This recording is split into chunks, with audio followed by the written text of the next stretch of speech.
The morning Marcus Webb arrived at the Calloway Group's headquarters, Zara noticed him before anyone else did. That was the thing about Zara. She noticed everything. She noticed the way the security guard at the front desk clicked his pen 3 times before he spoke, which meant he was nervous. She noticed the way the marble floor in the lobby had a faint hairline crack running from the elevator bank toward the east wall, a crack that hadn't been there last Tuesday. She noticed the way the potted ficus near the reception area was starting to lean slightly to the left, the way plants leaned when they weren't getting enough light from the direction they'd been pointed. She was 9 years old, and she noticed things the way other people breathed, automatically, without deciding to, without being able to stop. Her mother, Celeste Carter, had brought her in that morning because the school's heating system had broken down and classes had been canceled. It was the 3rd time this year the heating had failed at Dunmore Elementary, and each time it happened, Celeste had to make a decision: take a half day, which she could not afford, or bring Zara to the office, which she was not supposed to do, but which Mr. Calloway had quietly allowed twice before without making an issue of it. "You sit at my station," Celeste told her, the same way she always told her things. Not asking, not threatening, just stating the arrangement as if it were already settled. "You do your reading. You don't wander. You don't speak to anyone unless they speak to you first." "I know, Mama. And if someone speaks to you, you say good morning or yes, sir, or no, ma'am, and nothing else." "I know, Zara. I know, Mama." She looked up. "I'll be quiet." Celeste studied her for a moment the way she often did, like she was trying to find the place where her daughter's stillness ended and something else began, and then she squeezed her shoulder once and went to start her morning rounds. Celeste Carter had worked for the Calloway Group for 7 years. Her official title was Executive Services Coordinator, which meant she managed the office operation for the 43rd floor, scheduling, vendor relations, facilities oversight, staff logistics. It was the kind of job that kept an entire floor running without anyone above her fully understanding how much she was doing. She was quiet about her competence the way she was quiet about most things. Not from shyness, but from a long-practiced understanding that loudness attracted the wrong kind of attention, and that the work itself was the only proof that mattered. Her station was a curved desk near the glass corridor that connected the main conference suite to the executive offices. From where she sat, she could see both the elevator bank and the length of the hallway. It was a good position. Zara had always thought so. She settled into the chair behind the desk's auxiliary panel, the narrow secondary workspace where Celeste sometimes sorted documents before filing, and opened her book. It was a library copy of a novel about a girl who could speak to animals, its spine worn smooth from other children's hands. Zara was 3/4 through it and had been for 2 weeks because she kept reading the same chapters over again, not because she forgot them, but because she liked being in them. She read for 40 minutes without looking up.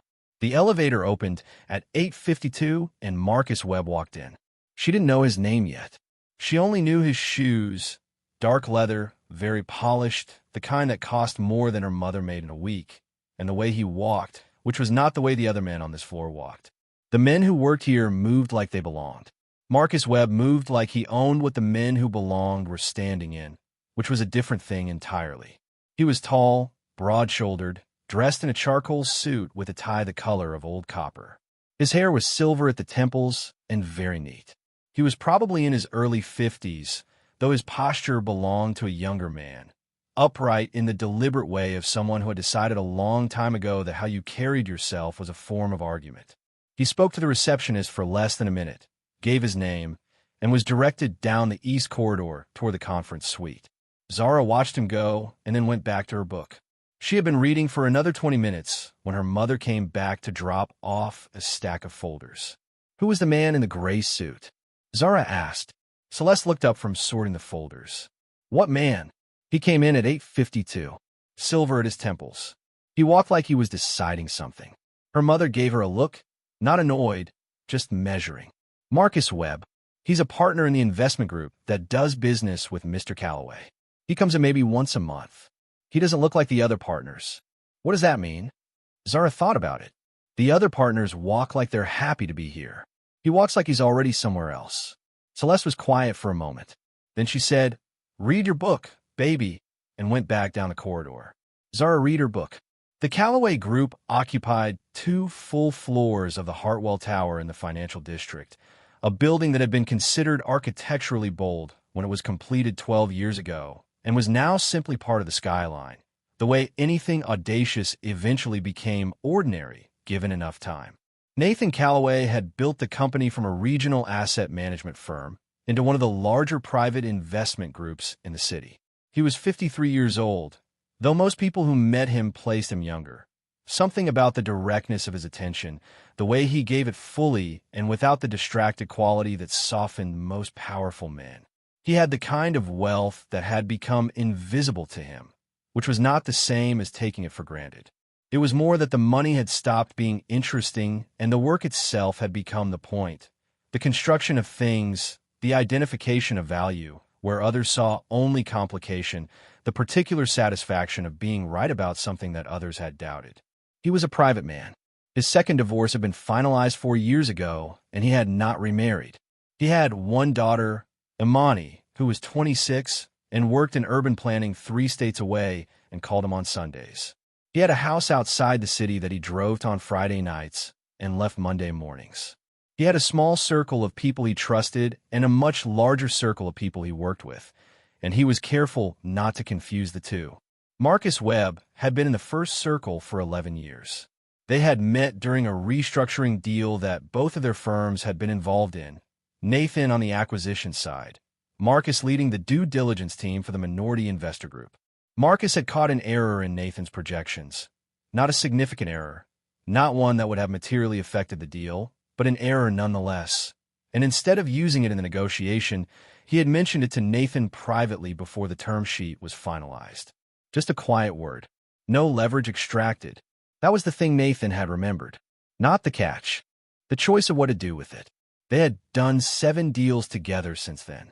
Marcus's firm was not a large one. 12 partners, boutique, specialized, but they brought specific capabilities that Nathan's group benefited from, and the relationship had deepened over time into something that looked from the outside like genuine partnership. It was genuine. As far as Nathan knew, it was genuine. If this story already has you leaning in, hit that like button and subscribe to Bound Hearts. And drop a comment telling me where in the world you're watching from. She didn't hesitate for a second. Let's see if you can stay with her all the way to the end. Zara had to use the restroom at 10:15. She knew where it was because her mother had shown her on arrival. Down the east corridor, left at the junction, past the supply room, second door on the right. She had been there twice before. She knew the route well enough that she could walk it without looking up, which she sometimes did, reading as she went, her feet finding the path from memory. She was not reading this time. She had left her book at the desk because her mother had told her not to carry things in the hallway. She walked with her hands at her sides, past the East Conference suite with its glass wall and pale maple table and 12 chairs that were usually empty at this hour. The table was not empty this morning. She would have kept walking, except that she recognized one of the voices, and the recognition slowed her feet before her mind had caught up with why. The glass conference suite had a door that had been pulled to, not closed fully, just pulled to, the way you pull a door when you expect someone to come back soon and don't want the weight of fully shutting it. Through the gap, she could hear the voices clearly. Marcus Webb's voice she recognized because she had been listening to it all morning without knowing it. It had a particular quality, controlled, low, precisely modulated, that she had identified earlier the way you identified an instrument in an orchestra.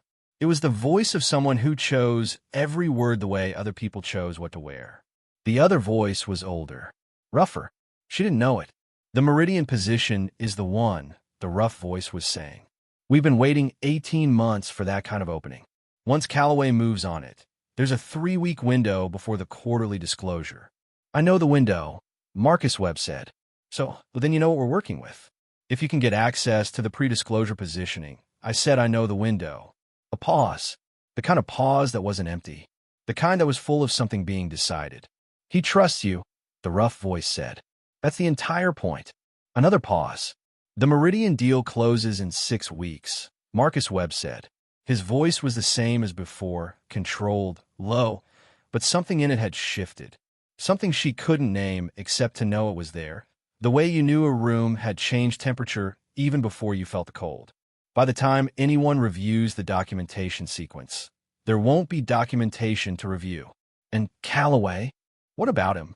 When he figures it out, he won't, Marcus Webb said. Not until it's already moved. And by then it won't matter what he knows. The rough voice said something she didn't catch because her blood had gone very loud in her ears. She stood in the corridor for exactly 4 more seconds. She counted them, not because she meant to, but because her mind counted things when she was trying to hold very still. Then she turned around and walked back to her mother's desk at the same pace she had left it. She did not run. Running attracted attention. Running meant someone would ask if she was all right. And if someone asked, she would have to answer. And if she answered, everything would become complicated in a direction she wasn't ready for yet. She sat down in the chair behind the auxiliary panel and picked up her book and looked at the page. She did not read it. Zara knew 3 things in the minutes that followed with the clarity that came to her sometimes when something important was happening and her mind went very quiet and sorted the information without being asked to. The first thing she knew was that Marcus Webb was planning to do something to Nathan Calloway, and that it was not a good thing, and that it involved a deal and a window and documentation that was going to disappear. The second thing she knew was that she had no idea what any of the specific words meant. Meridian position, pre-disclosure positioning, quarterly disclosure, but that the shape of what she had heard was clear to her the way the shape of a thing was clear even in the dark. She had heard men making plans before. She had lived in the world long enough to know the difference between men making plans and men making plans that someone else was not supposed to know about. The third thing she knew was that she could not tell her mother. This was the most complicated of the 3 things, and she sat with it for a long time, turning it over the way she turned difficult problems, not around and around in circles, but in a specific rotational examination, looking at each face of it in sequence. She could not tell her mother because her mother's job was to keep this floor running, and keeping this floor running meant not being the person who delivered information that would complicate the floor. Her mother had 7 years invested in this position, 7 years of arriving early and staying late and knowing which vendors were reliable and which weren't, and knowing which partner liked the conference room at 68 degrees and which one wanted it at 72, and knowing all the things that couldn't be put in a job description because they lived in the body of someone who had paid close attention for a very long time. 7 years of the kind of work that didn't protect you from being the person who caused a problem. If Zara told her mother would have to do something. And doing something would mean choosing a side. And choosing a side in this building with these people when you were a black woman whose job security was someone else's decision. That was not a choice that came without consequences. So she couldn't tell her mother. She sat with the book open on her lap and watched the corridor and thought about what she could do. The problem was access. She was 9 years old and she was not supposed to be here at all. And the person she needed to talk to was Nathan Calloway, whose office was down the west corridor behind a door that required a badge she didn't have, and who had, as far as she knew, never been introduced to her, and who had no reason on earth to listen to a child he had never met who had been sitting at his executive services coordinator's workstation because her school's heating had broken. She thought about this for a long time. Then the elevator opened and Nathan Calloway walked in. She recognized him because she had seen him 3 times before on the day she had been brought in, and because her mother had pointed him out each time with the particular quiet emphasis she used for things that were important to understand. He was medium height, built like a man who had played sports when he was younger and had kept the posture without keeping the activity. His suit was dark navy. He wore no tie. He was carrying a coffee cup from the place 2 blocks down that her mother said had the best espresso in the financial district. He walked past her desk without looking at it. Zara watched him go. She had approximately 4 seconds before he turned the corner. "Mr. Calloway," she said. It was not loud. It was not particularly quiet. It was calibrated the way all of her speech was calibrated, at the exact volume required to be heard by the person she was speaking to without being heard by anyone else. He stopped, turned, looked at her with the direct attention she had expected from a man her mother described the way she described him. "I'm Zara," she said. "My mama is Celeste Carter. She works here. My school had no heat today, so I'm at her desk." He studied her for a moment. He had the look of someone assembling information quickly. "I know Celeste," he said. "She's mentioned you." That surprised her, but she didn't show it. "I need to tell you something," she said. "It's important, and I need you not to ask me how I know until I've finished telling you, because if you ask in the middle, it'll make it complicated." He looked at her for one more second. Something shifted in his expression. Not amusement exactly, but something adjacent to it, something that was about recognition more than humor. He walked back toward her desk and stood in front of it, his coffee cup in his hand, and he said, "All right." Zara told him. She told him everything she had heard, in order, without editorial. She used the exact words she could remember and flagged the ones she wasn't sure of. She told him about the voice she recognized and the voice she didn't. She told him about the door that was pulled to but not closed. She told him about the 3-week window and the documentation, and the thing about the documentation disappearing. When she finished, she folded her hands on the edge of her mother's desk and waited. Nathan Calloway stood very still. It was the particular stillness of a man who was used to processing information at speed and who had just received a piece of information that required him to completely reorder what he had believed to be true about a significant portion of his working life. She recognized it because she had seen it once before, when her mother had learned that her own mother was sick, the way the whole body went silent for a moment before the mind decided how to hold the weight. "Which conference room?" he said finally. "East. The one with the glass wall." "And the second voice, can you describe it?" "Older than Mr. Webb. Rougher. The kind of voice that sounds like it spent a lot of years deciding not to be careful with itself." She paused. "That's the best I can say." He nodded once. He looked at her the way adults rarely looked at her, not down, not across, but at, as if she were a source of information he was taking seriously. "You said you need me not to ask how you know until you've finished," he said. "You've finished." "I was in the corridor," she said. "I was going to the restroom. The door wasn't closed all the way. And you understood what you were hearing." "Some of it. I didn't know what the words meant exactly, but I understood what they meant." "There's a difference," he said. "Yes," she said. "There is." He was quiet for another moment. Then he said, "Your mother can't know you told me this." It wasn't a question.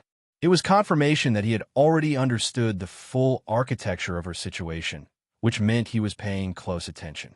"Not yet," she said. "Maybe later, but not while it's still happening." He nodded again. He put his coffee cup down on the corner of the desk with a very careful motion, the kind of motion that meant he was thinking hard about something else. Then he said, "Zara, did anyone see you in the corridor?" "No," she said. "I was quiet." "Are you sure?" "I counted to 4 before I turned around and walked back at the same speed. No one opened a door. No one was in the hallway."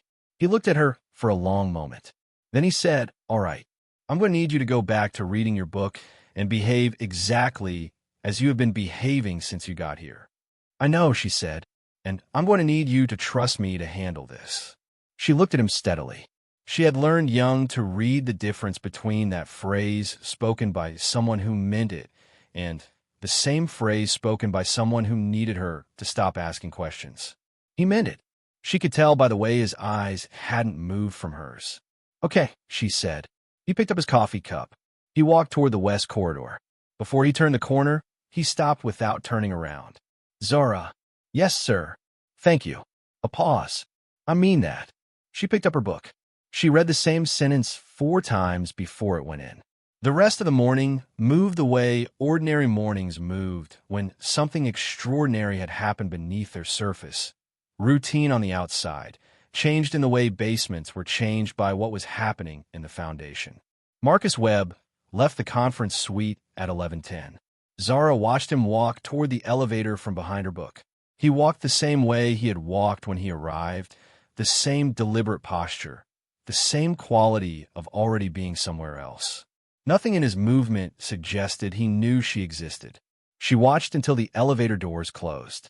Her mother came back at 11:30 with a container of leftover jollof rice that she had warmed in the kitchen 2 floors down, and they ate together at the workstation with the quiet comfort of people who had eaten many meals in many imperfect locations and had long since stopped expecting meals to come with proper settings. "How was your morning?" her mother asked. "Good," Zara said. "Quiet. You didn't bother anyone?" "No, ma'am." "Good girl." Her mother ate for a moment. Mr. Calloway came in this morning. Did he say anything to you? Zara looked up. He said good morning. Her mother nodded, satisfied. He's a decent man, she said. It was the highest form of praise her mother gave to the people she worked for. Zara ate her rice and said nothing else. She thought, in the afternoon, about why she had told him. This was the thing she came back to, turning it carefully. She could have said nothing. The corridor had been empty and no one had seen her, and the door had been pulled to, not open, and she had heard what she had heard by accident, and no one would have known. She could have gone back to her book and let the morning continue and let whatever Marcus Webb was planning proceed along its intended path. She didn't fully understand why she hadn't. She thought about this the way she thought about math problems that didn't have clean answers, not looking for the clean answer, but trying to understand the shape of the thing. She had heard someone making a plan to take something from someone who didn't know it was being taken. She had been in a position to say something. She had said it. Maybe it was as simple as that. She thought about her mother. 7 years of arriving early and staying late. 7 years of knowing which vendors were reliable and which weren't. 7 years of the kind of work that nobody in a suit ever fully accounted for, which meant that if the company was damaged from the inside by someone who was trusted, her mother's 7 years wouldn't protect her from what came after. That wasn't the only reason, but it was a reason. She thought about Nathan Calloway standing very still when she told him, the way the whole body went silent before the mind decided how to hold the weight. She thought about the particular quality of his attention when he said thank you and the way he had meant it. She had trusted something in that moment that she usually didn't trust quickly. She had been raised to be careful about trust because trust was something you extended to people who had earned it, and extending it to people who hadn't was how you ended up responsible for the consequences of someone else's bad decisions. Her mother had taught her that. Her grandmother had taught her mother that. It was passed down through the women in her family the way certain recipes were passed down, not because anyone wrote it out, but because it was cooked into everything. But something about the way Nathan Calloway had looked at her as a source of information to be taken seriously, had moved something in her that she didn't have a name for yet. Something that felt like the specific relief of being seen clearly by someone who could actually do something with the seeing. She was still thinking about this when the afternoon finally ended and her mother gathered her things, and they rode the elevator down together in the companionable silence they had perfected over many years of end-of-day rides. In the elevator, Zara's mother straightened her jacket collar the way she always did before they reached the lobby, a small, automatic gesture of representation, of reassembling the self that went out into the world from the self that had spent the day working. Busy day? Zara asked. Always. Her mother looked at her in the elevator's polished steel reflection. You all right? Yes, ma'am. You were very quiet. I was reading. Her mother smiled. The small, private smile she reserved for moments when Zara said something that was technically true and obviously incomplete. Right, she said. The elevator reached the lobby. They stepped out into the cold air and the noise of the late afternoon city, and Zara walked beside her mother toward the bus stop. And she did not say anything about what she had heard in the corridor, and she did not say anything about the conversation at the workstation, and she carried the weight of what she knew the way she carried most things, carefully, quietly, in the place inside herself, where she kept the things that weren't ready to be spoken yet. 2 days passed. School resumed Tuesday. Zara went. She sat in the back row because she could see the whole room from the back row, and she did her work, and she watched her classmates, and she thought, in the spaces between lessons, about the 43rd floor. She didn't know what Nathan Calloway had done with what she had told him. She didn't know if he had done anything. She didn't know if he had believed her, truly believed her, past the moment of his stillness, past the quality of his attention, past the thank you in the corridor, or if the belief had dissolved once she was gone, the way the certainty of a dream dissolved in the morning. She had no way of knowing. This was the hardest part, the not knowing. She had delivered something she understood was important, and she had delivered it to the only person who could do something with it. And now the something was no longer in her hands, and she had to trust that it was in the right ones. She had never been good at that part. The trusting after the delivering. The waiting that came after you had said the thing you needed to say. Wednesday morning, her mother's phone rang at 6:47, before either of them had eaten breakfast. Her mother answered it. Zara watched from across the kitchen table. She watched the way her mother's expression changed. Not dramatically, not the way expressions changed in movies, but in the small gradations of a face that was deciding how to receive information it had not expected. A slight tightening around the eyes, a stillness in the jaw, the particular quality of paying very close attention to something she was hearing. "Yes," her mother said. "And then, of course. And then, we'll be there." She hung up and looked at Zara. "That was Mr. Calloway's office," she said. "He'd like me to come in early." He said. She stopped. She looked at Zara more carefully now, the way she looked at her when she was reassessing something she thought she knew. "He said to bring you." Zara set down her spoon. "Did something happen?" her mother asked. There was something new in her mother's voice, not quite alarm, but a recalibration. The sound of a woman who understood her daughter very well, preparing to understand something new. Zara looked at her for a long moment. "I'll tell you on the way," she said. The car that arrived for them was not a taxi. Zara noticed this first, the way she noticed most things first, before her mother had finished buttoning her coat, before either of them had spoken again after Zara had told her everything on the walk to the elevator. A black car, clean and quiet, with a driver who stepped out when they appeared and opened the rear door without being asked. Her mother stood on the sidewalk for a moment with the particular stillness she had when she was recalibrating. Then she looked at Zara. Then she got in the car. They rode in silence for most of the 20 minutes it took to reach the Hartwell Tower. The city moved past the windows in its morning configuration. Delivery trucks, coffee shop lines, the specific quality of light that belonged to early winter mornings when the sky was pale and the buildings seemed to absorb it rather than reflect it. Her mother had not been angry when Zara told her. That had surprised her a little. She had expected something. Not shouting. Her mother did not shout, but the particular quiet that was louder than shouting, the look that meant Zara had done something that would require a long conversation later. Instead, her mother had listened the entire way through without interrupting, and when Zara finished, she had been quiet for a long time. Then she had said, "You told him yourself." "Yes, ma'am." "You walked up to Nathan Calloway and told him yourself." "Yes, ma'am." Another long silence. And he listened. He listened. Her mother had looked at her in the particular way that was not quite pride and not quite worry, and was something that lived between the two, in the narrow space where those things sometimes touched. Then she had said, "All right," in the tone that meant the conversation was not over, but that this was not the moment for it to continue. Now, in the car, she reached over and took Zara's hand. She didn't say anything. She just held it, which was its own form of communication, the kind that didn't require translation. Nathan Calloway's office was on the upper floor, the 44th, above the floor where her mother worked. Zara had never been there.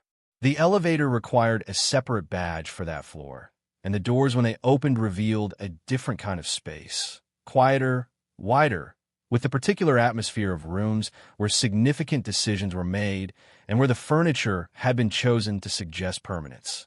The assistant who met them at the elevator, a thin man in his 40s named Gerald, who Zara's mother knew and exchanged a brief nod with, led them down a corridor lined with photographs. Not family photographs. Photographs of buildings, projects, before and after documentation of things the company had built or rebuilt or restored. Zara looked at them as she walked. Nathan Calloway was standing when they came in. Not at his desk. He was at the window, looking out over the financial district with his hands in his pockets, and he turned when they entered with the directness of attention she had seen in him before. He looked at Zara first, then at Celeste. "Mrs. Carter," he said, "thank you for coming in early." He paused, and for bringing her. Her mother's expression was composed in the way she made it composed when she was uncertain about the terrain. "Mr. Calloway," she said. Her voice was even, professional, the voice she used when she was very carefully holding something back. "I'd like to understand what my daughter is involved in." "Nothing dangerous," he said immediately. His voice was direct, without the softening quality that people sometimes used when they wanted to reassure without fully meaning it. "Nothing that puts her at any risk." What she did, he stopped. He looked at Zara again. and in his look was something she hadn't quite seen there before. Something that was about more than attention, something that had weight to it, like the look itself was carrying something he hadn't decided how to set down yet. What she did may have saved this company from a very serious problem. Her mother was quiet for a moment. Then she said, "Sit down, Zara." Zara sat. Nathan Calloway told them what he could tell them, which was not everything, but was enough. He had gone to his general counsel Monday morning. Not to his executive team, not to his board, to his general counsel directly, the woman who had been with him since the 3rd year of the company and who was one of the very small number of people in the first circle. He had laid out what Zara had told him, attributed as overheard intelligence of uncertain specific meaning but clear directional significance. His general counsel had understood immediately what to do, which was why she was in the first circle. By Monday afternoon, they had begun a quiet review of the Meridian deal documentation, the positioning, the disclosure timeline, the access log for the pre-close filing systems. By Tuesday morning, they had found the first discrepancy. Not large enough to be obvious. Exactly large enough to be damning once you knew what you were looking for. Marcus Webb had been building a position for 8 months. Slowly, carefully, in a way that was designed to look like routine deal participation until the moment it was too late for the routine to be challenged. The plan, as far as the general counsel could reconstruct it, was to use his access to the pre-disclosure filing sequence to inform a third-party position. The rough voice, the older man, the voice Zara had described as one that sounded like it had spent years deciding not to be careful with itself, who would then move on the Meridian target stock in a window narrow enough to be legally defensible on its own, but catastrophic for Nathan's position when the disclosure hit. It was, his general counsel had told him, one of the more sophisticated insider schemes she had seen in 20 years of corporate law. The kind that worked because it was constructed over time by someone who was trusted. The kind that required patience and access and the specific willingness to look someone in the eye every day while you were building the architecture of their undoing. Nathan did not say all of this to Celeste and Zara. He said enough. He said that what Zara had heard in the corridor had given him the starting point. That without the starting point, the discrepancy in the documentation might not have been found until after the Meridian close, at which point the damage would have been done and the documentation would have been gone, just as Marcus Webb had promised. He said that the matter was now in the hands of his legal team and would shortly involve federal regulatory authorities. That Marcus Webb would not be returning to this building. He said that he was aware this put Celeste in a complicated position because Zara should not have been on this floor at all, and because what had happened touched the private operations of the company in ways that most employees, even very trusted ones, were not privy to.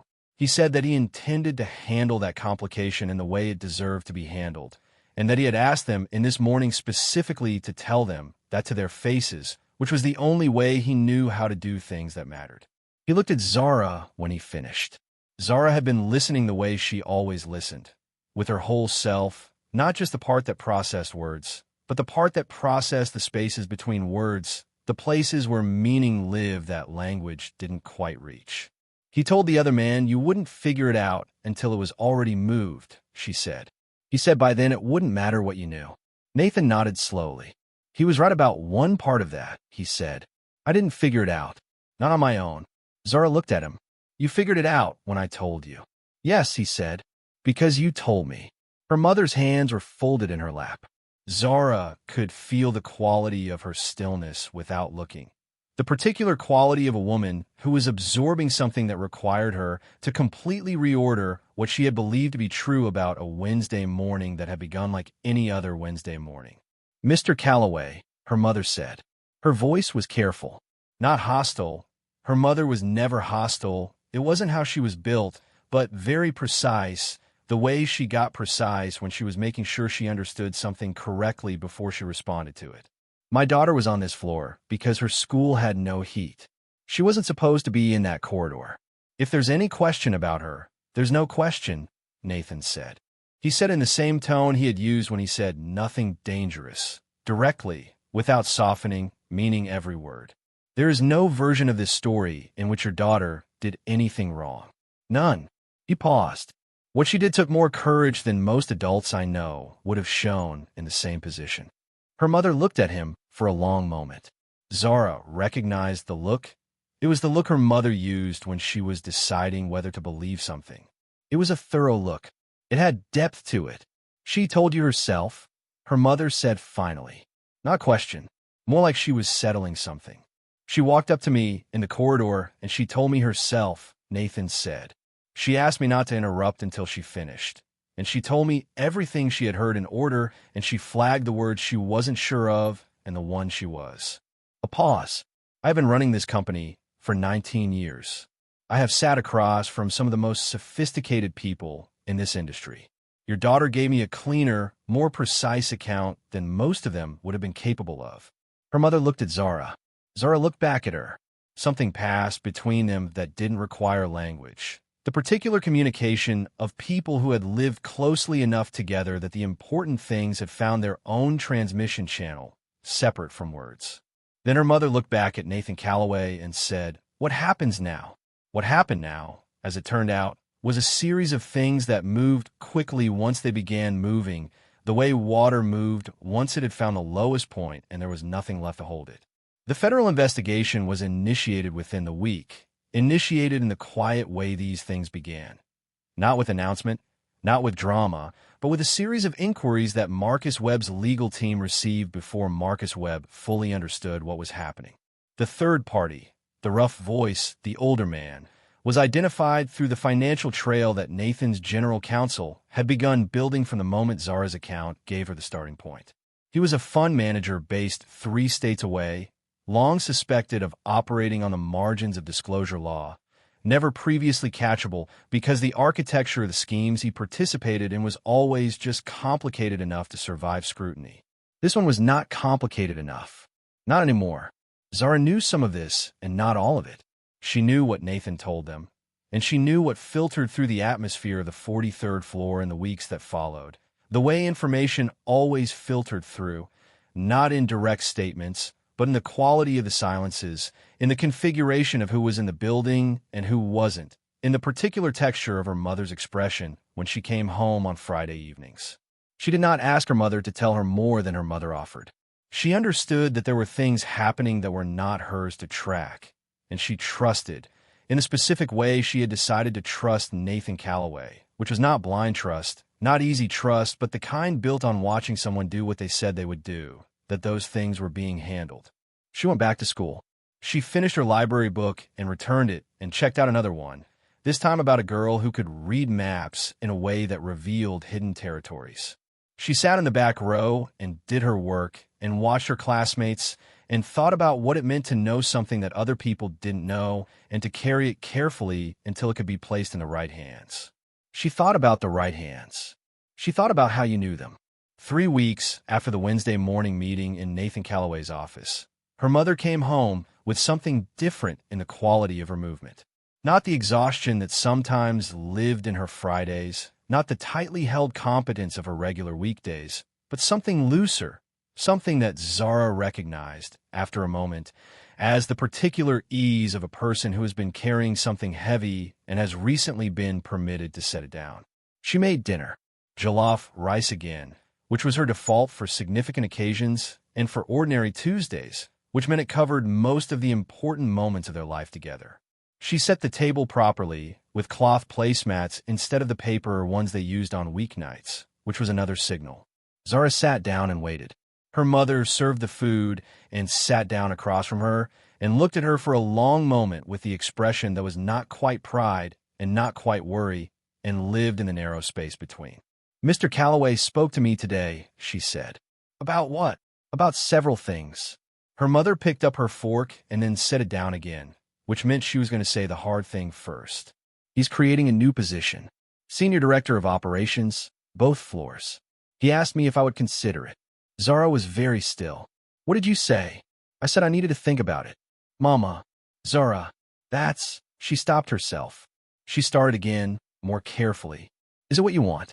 Her mother looked at her across the table. Outside, the city made its ordinary sounds. Traffic, the distant compression of a bus, someone's music from the apartment above. the kind of sound that was so continuous it became silence. It's a significant increase, her mother said. In responsibility. She paused. In everything. She looked at her hands. He said he had been thinking about it for a while. That the role made sense before any of this. He said he didn't want me to think it was, she paused again. Compensation. Is it? Her mother raised her eyes. No, she said. I believe him that it isn't. A pause. He said the same thing to me, he said 3 weeks ago. That you did something most adults wouldn't have. That you told him directly, and you told him clearly, and you trusted him to handle it. He said, her voice changed slightly, not breaking, not anything so dramatic, just shifting to a register that meant she was telling Zara something she was also still absorbing.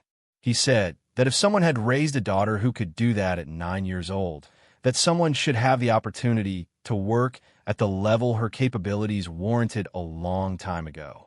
Zara looked at her mother. Her mother looked back. He's not wrong, Zara said. Her mother laughed.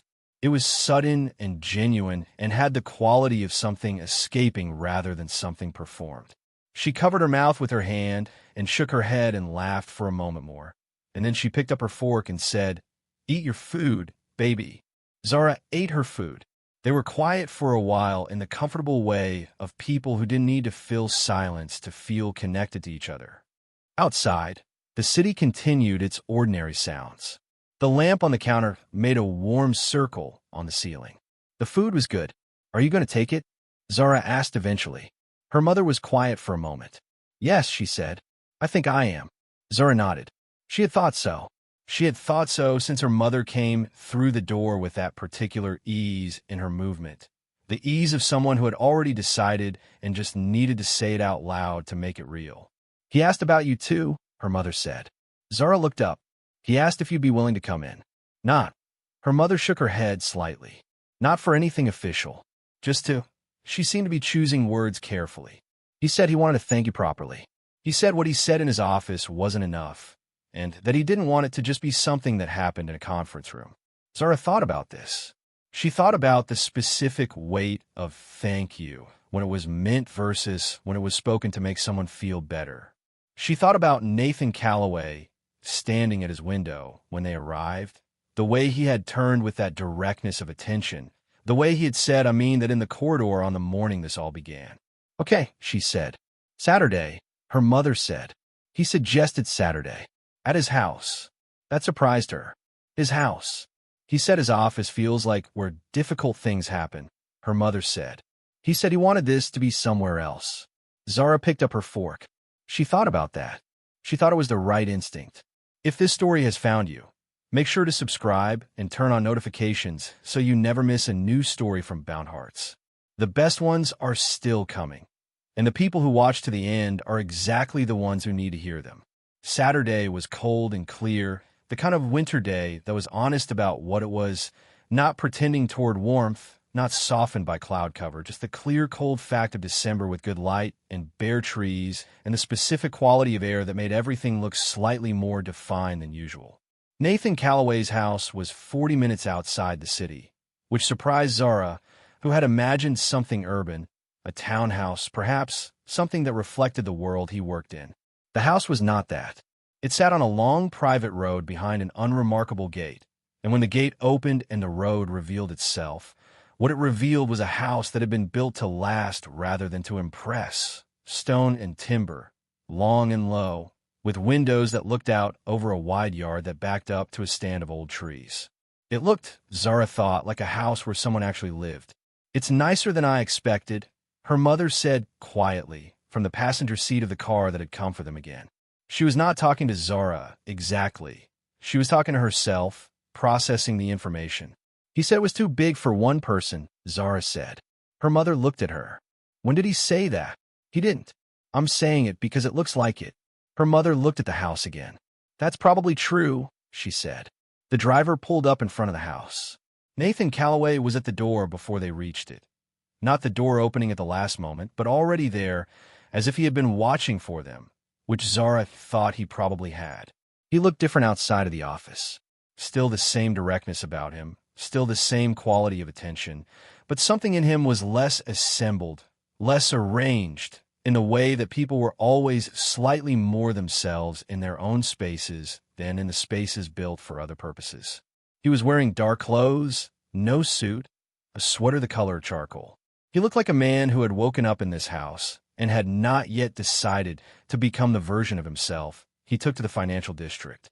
Zara found she liked this version better. "Mrs. Carter," he said. "Zara." He stepped back from the door. "Come in." The inside of the house was warm.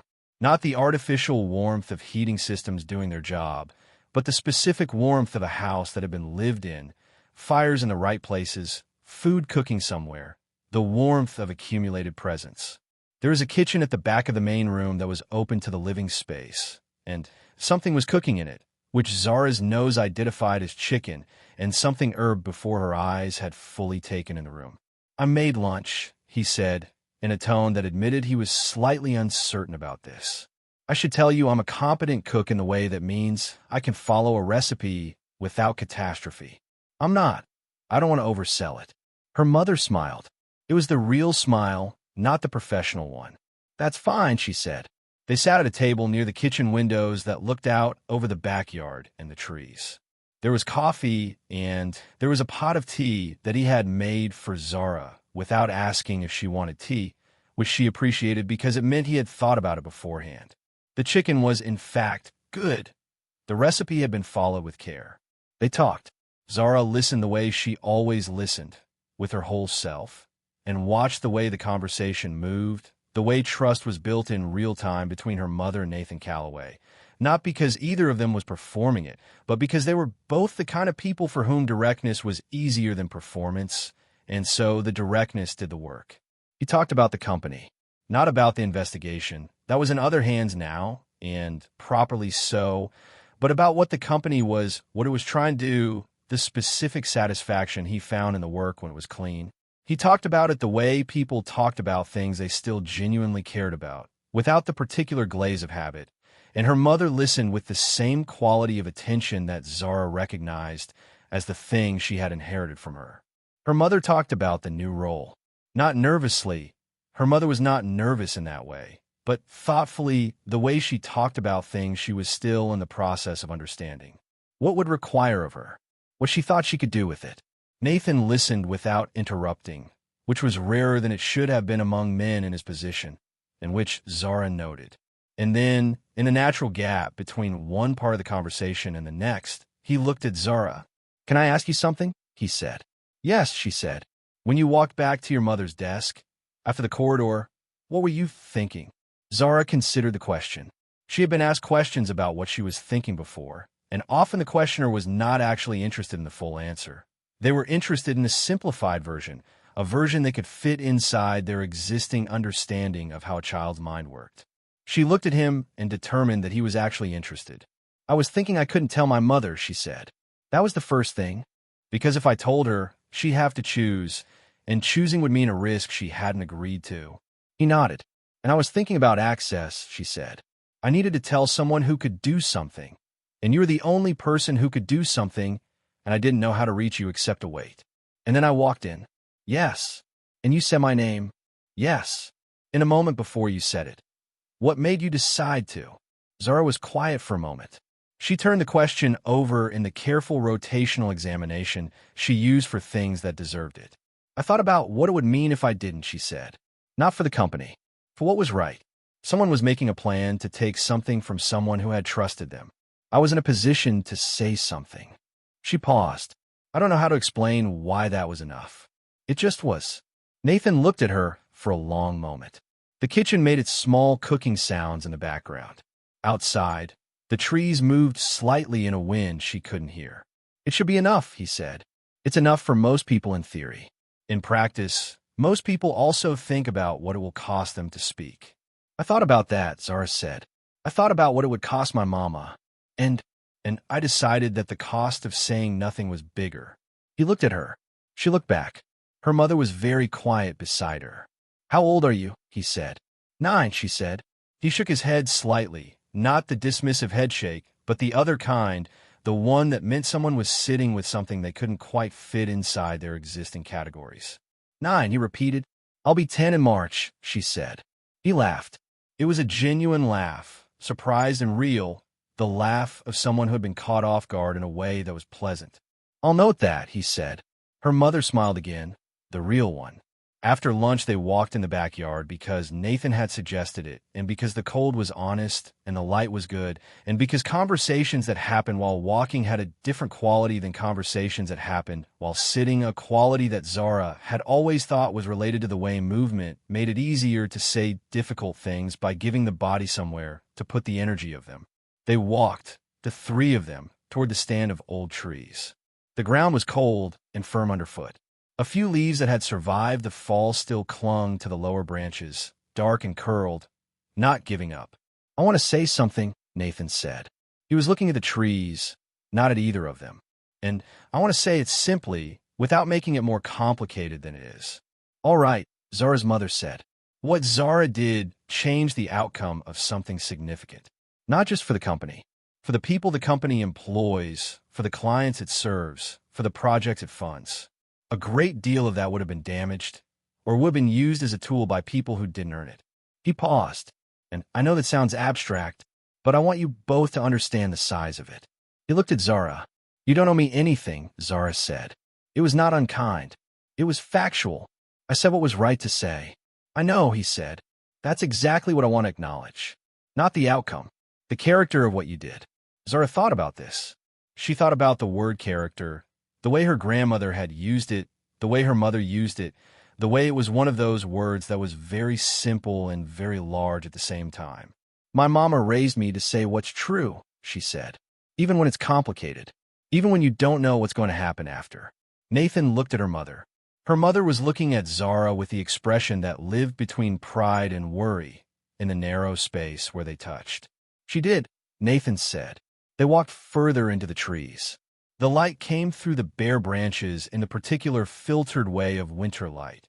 Not warm, not cold, something in between, the quality of light that made things look very clear and slightly unreal at the same time. Nathan stopped walking. Zara and her mother stopped beside him. "I'd like to continue to know you both," he said. "Not in the capacity of an employer and an employee, or not only in that capacity." He was choosing his words carefully, in the way he had chosen his words in the corridor on that Monday morning, the way she recognized as his version of the same care she tried to bring to things. "I spend a great deal of my time around people who are careful about what they say, because they're calculating. You are both careful about what you say because you're thinking."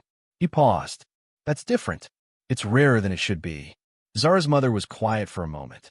Then she said, "My daughter trusts you." "I know," he said. "I intend to deserve that." Zara was looking at the trees, at the leaves that hadn't let go, at the particular quality of winter light through bare branches. She thought about trust, about how you built it and what it was built from, and the difference between the kind of trust that was a decision and the kind of trust that was a recognition, seeing someone clearly and finding that what was there was worth the risk of the seeing. "Okay," she said. She looked at him. "Okay," she said again. March came the way March always came. Not gently, not with the theatrical arrival of spring that people talked about as if winter simply stepped aside, but gradually, grudgingly, with cold mornings that still meant business and afternoons that occasionally relented into something that reminded you warmth was possible. Zara turned 10 on a Thursday. Her mother made a cake the night before. Not from a box, from the recipe her own mother had made. The one written on a card, so old the ink had softened, and some of the words required interpretation, which her mother provided from memory, because she had watched it made enough times that her hands knew the proportions even when the card was ambiguous. Chocolate, dense, with a frosting that was not sweet enough to be coy about being frosting. It was Zara's favorite and had been since she was 4. They ate it at the kitchen table before school, which was a tradition, birthday cake for breakfast, that her mother had started when Zara was 6 and which they had honored every year since. Not because it made practical sense, but because some traditions were worth keeping specifically because they didn't make practical sense. 10, her mother said, watching her. 10, Zara confirmed. How does it feel? Zara considered the question with the seriousness she brought to all sincere questions.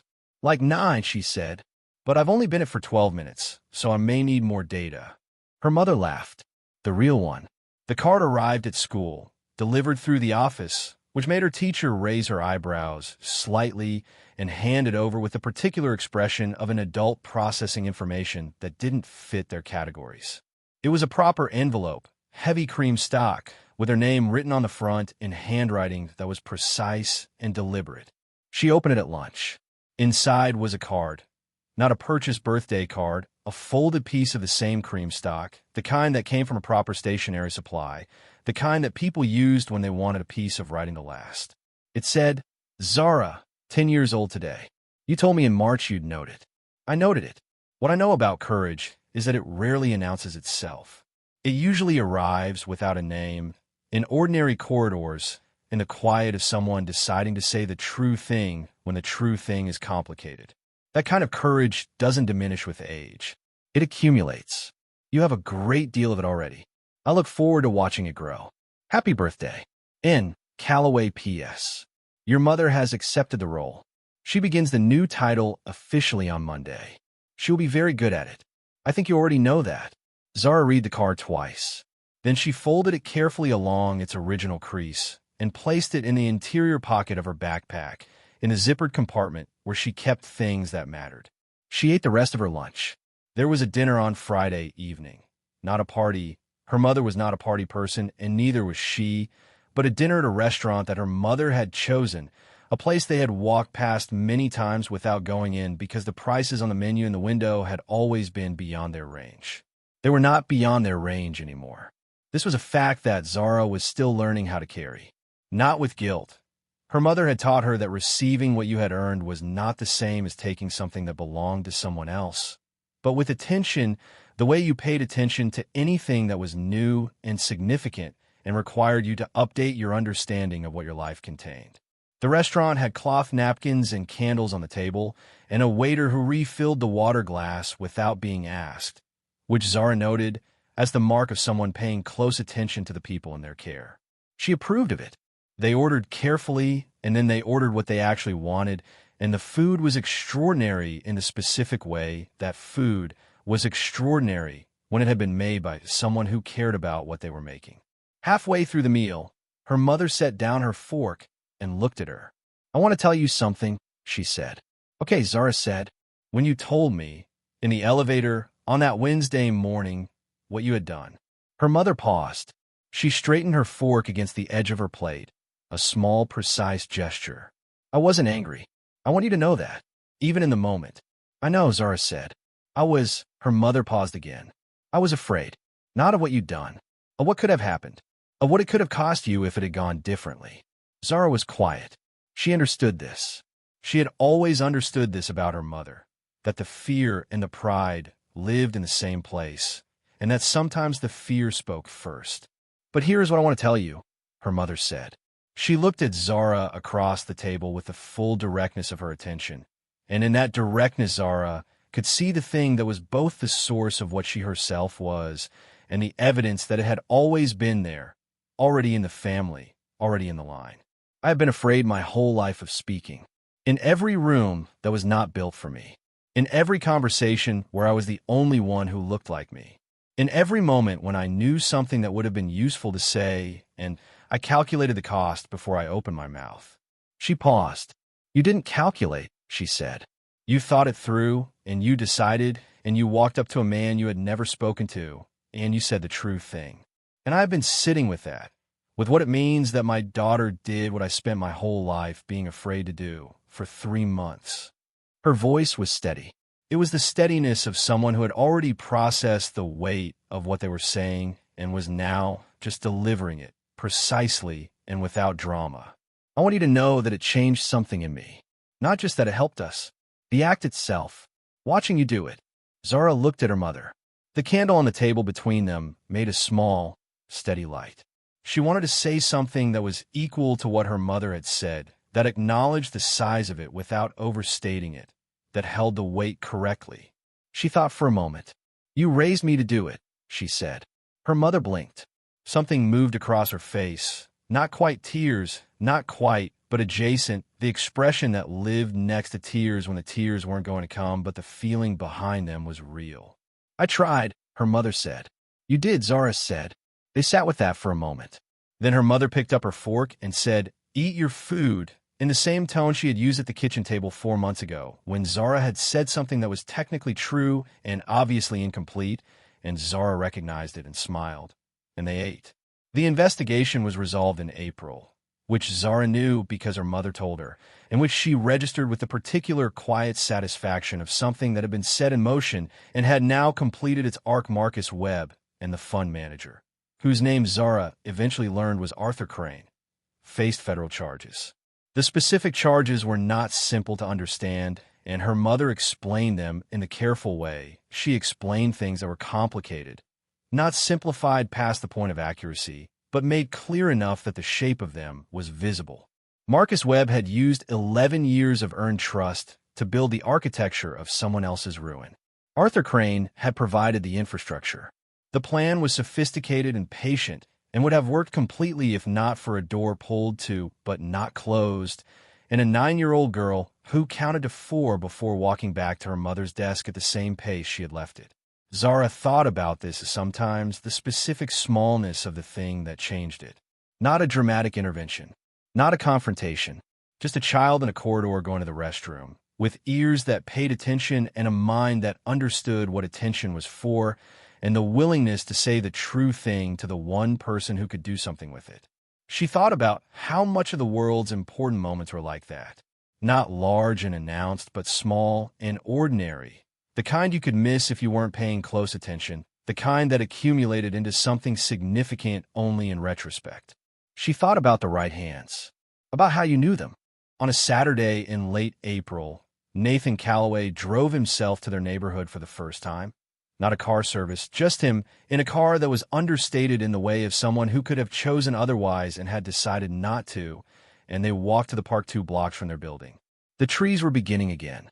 New leaves, the specific pale green of early spring leaves that looked almost translucent when the light came through them, as if they were still deciding how solid they wanted to be.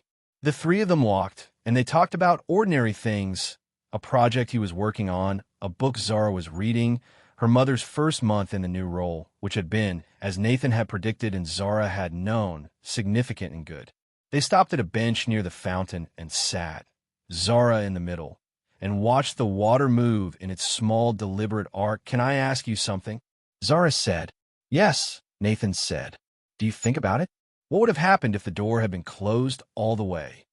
He was quiet for a moment. He looked at the fountain. "Yes," he said. "Often." A pause. "Do you?" "Sometimes," she said. "But mostly I think about the fact that it wasn't. The difference between what happened and what could have happened." "Yes." He nodded. He seemed to be sitting with something.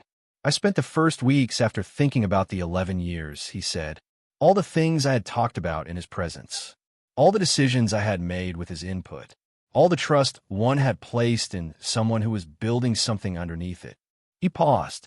"It's a particular kind of thing to reckon with. Discovering that someone you trusted was deciding, a long time before you found out, to use that trust against you." Zara looked at him. She thought about the corridor, about the voice that was controlled and low and precisely modulated, about the particular quality of Marcus Webb's calm. "He believed you wouldn't find out," she said. "Yes.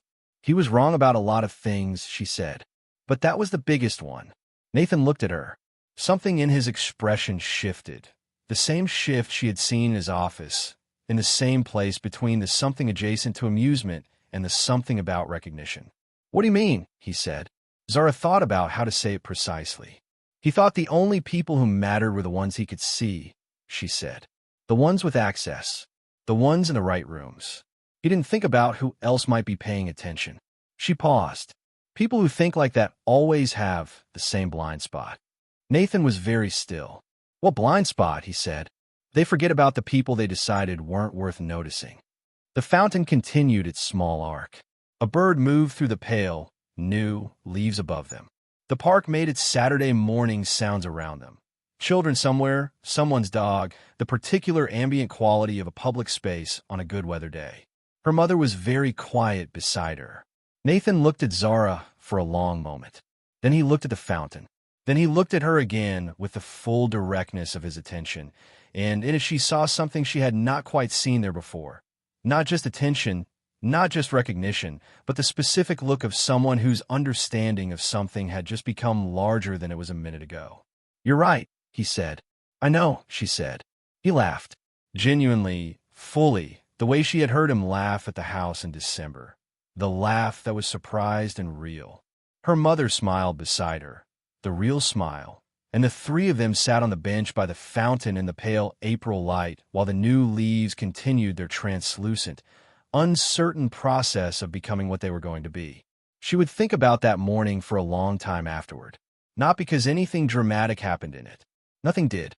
It was an ordinary Saturday morning in a park near her apartment building, with a fountain and new leaves and a man who had learned something from her that he hadn't known before, and a mother who was becoming the fullest version of herself, and a girl who was 10 years old and paying close attention.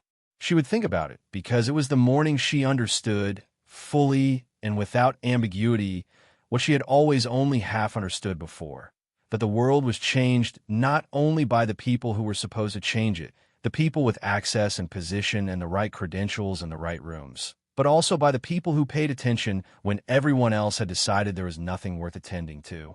She thought about doors, about the specific architecture of a door pulled to but not closed, about the corridor, about counting to 4, about walking back at the same pace she had left. She thought about the right hands, about how you recognized them when you found them. She thought about her mother, 7 years arriving early and staying late, 7 years of the work that couldn't be written into a job description, 7 years of carrying the weight of knowing and saying nothing because saying something was a risk she had not consented to. And then one morning, a daughter who said the thing, and the thing changed what the 7 years were worth. She thought about what accumulated. She thought about what courage looked like when it was ordinary, when it had no announcement, when it arrived the way most important things arrive, without ceremony, in the middle of a Tuesday, in a corridor going to the restroom, in the moment between deciding to speak and opening your mouth. She thought, it should be enough. And then she thought, I will make it enough. She was 10 years old. She was paying attention. She was just beginning. Thank you for staying all the way to the end. The people who finish the whole story are the ones who understand it, and the ones who share it. If this one moved you, the next video on your screen is waiting to do the same. And if you haven't subscribed yet, come back. There's always another child the world underestimated. And we tell those stories here.